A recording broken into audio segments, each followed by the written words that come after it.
Ebusiafo me mo bibia kwa ba de ba GCN page so midin e de adwoa searching mesra na wa subscribe to my channel me a notification bell no so for more news.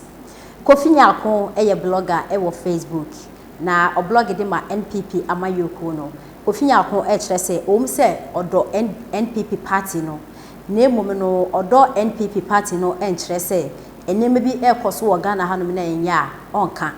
you say odo NPP party NPP food in semu obeka NDC phone so edi in semu a obeka because at the end of the day no Ghana first na Kofi Nyako e na waka say nsema okay na ne say Oman Peninda da His Excellency John Dramani Mahama etimi beye president bio wo Ghana hanoma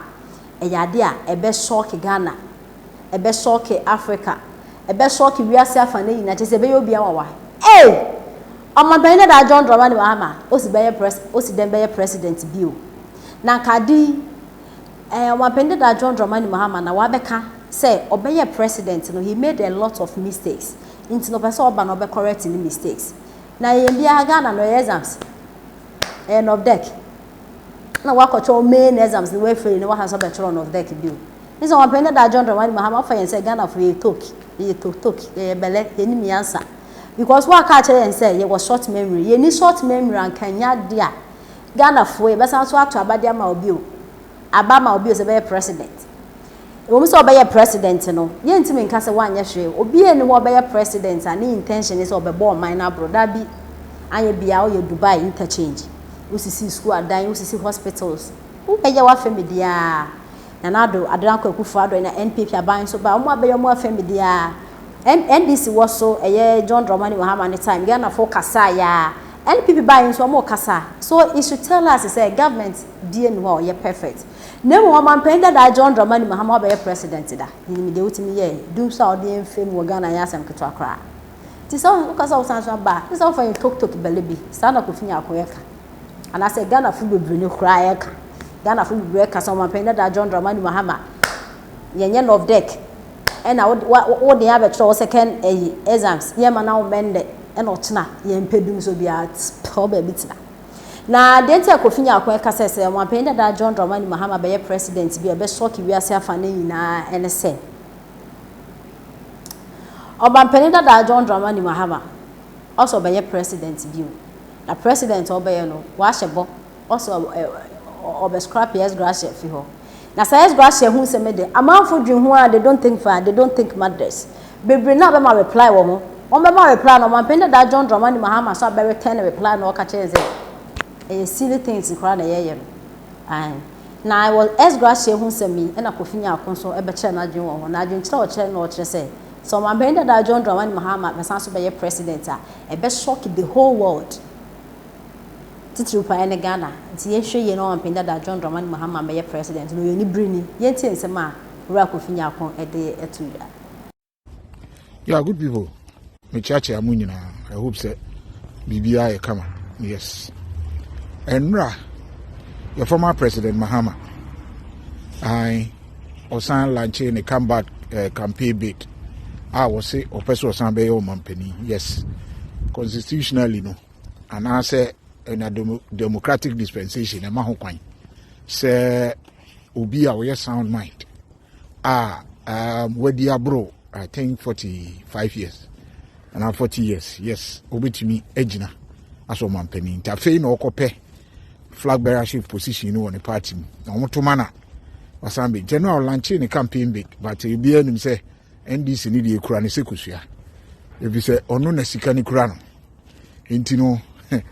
to challenge him no it will be difficult NDC party no mu de den a ono ano beto amano intino ba be too frank ama yes it will be shocking say obelusu olusu da ewo NDC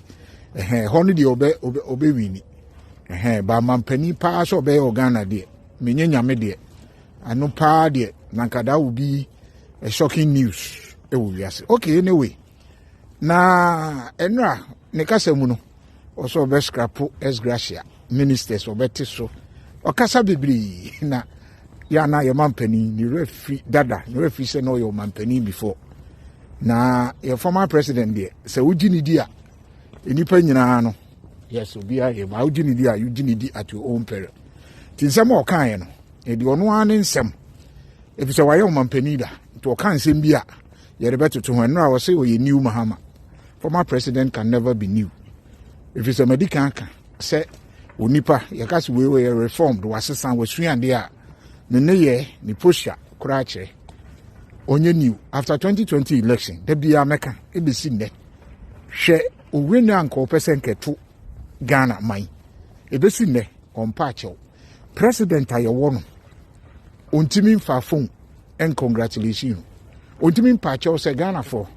misremo ye to abani wie ye no per information bi a menya ye no that time no na me feel say bia me din kunim enti no na eya wo ni me ma me party 40 go abonten mesramo judiciary makasa manim magum hu fi asem ne ko court no ankosi aga wo me am general secretary so abekire se ye resource kra ye ntimi ankoleti nto mo court kra na omu ni hwe omo nka ho hwe aha ompa chew tuntimi ntrem se wo ye new okay enra also beskapo esgracia na esgracia mo a ebi ho a ebi a esgracia I think say Ghana ni bia dodo ati esgracia se we MP we minister ene ono mampani ni kan obi se eba se ye to aba ewia modwuma mo be ye na MPs no se wasevo pen wasan bo ana wasum we osoafo awoye ya makon Jessica no aha eno ena oso ba bi yefio na de wo mu a ema papa ye nyemi ni se 2015 ma men kan kiro na wahwe date ni wo ho no 10th May 2015 a monument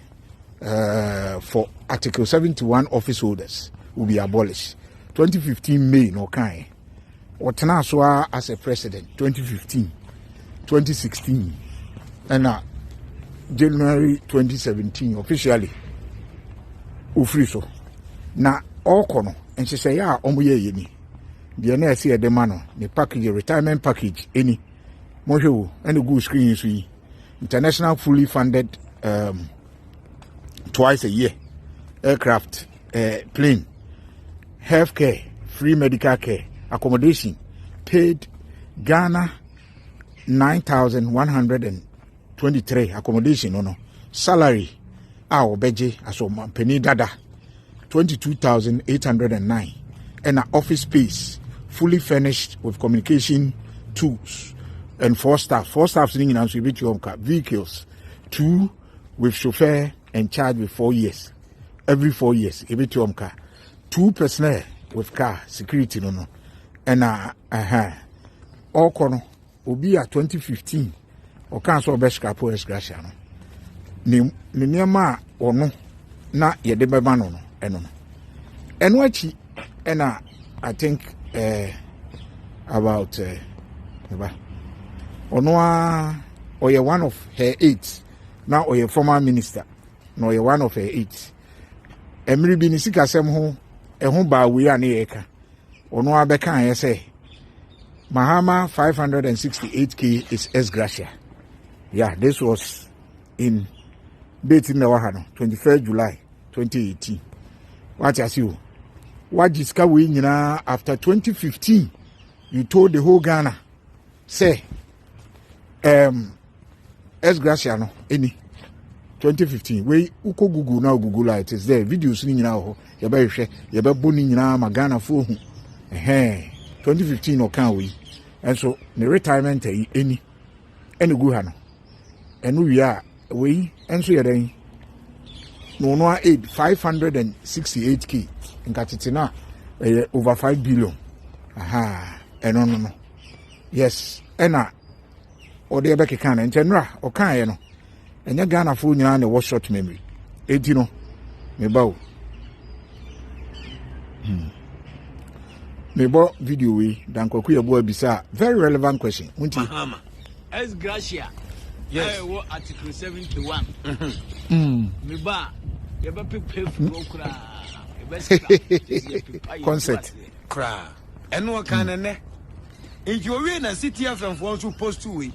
City 97.3 FM Bernard Ablemo. Also do we by 2015 May 10th. 10th of May. 10th of May. A monument for Article 71 office holders will be abolished.